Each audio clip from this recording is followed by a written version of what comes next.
Age. Luke chapter 2, verses 36 to 40. Anna, a prophet, was also there in the temple. She was the daughter of Phanuel from the tribe of Asher, and she was very old. Her husband died when they had been married only 7 years. Then she lived as a widow to the age of 84. She never left the temple but stayed there day and night, worshipping God with fasting and prayer. She came along just as Simeon was talking with Mary and Joseph, and she began praising God. She talked about the child to everyone who had been waiting expectantly for God to rescue Jerusalem.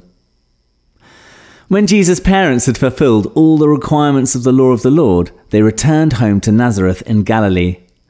There the child grew up healthy and strong. He was filled with wisdom, and God's favour was on him.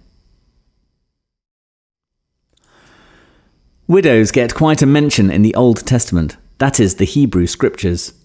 God knows that widows are often left out or forgotten by society, and we discover that in God's kingdom no one is left out. God's heart is for the poor, broken, bereaved, and marginalised. The whole story found in Luke's Gospel is inclusive, and towards the end of the second chapter, Jesus' parents encountered Anna, an 84-year-old widow.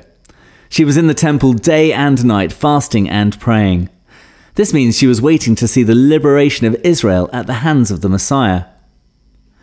Now, I don't know about where you live, but in the culture where I'm from, older people are pretty much marginalised. Younger people don't really want to hear what old people have got to say, and many old people live away from their families in retirement homes or sheltered accommodation. And yet there's no room for exclusivity in Luke's Gospel.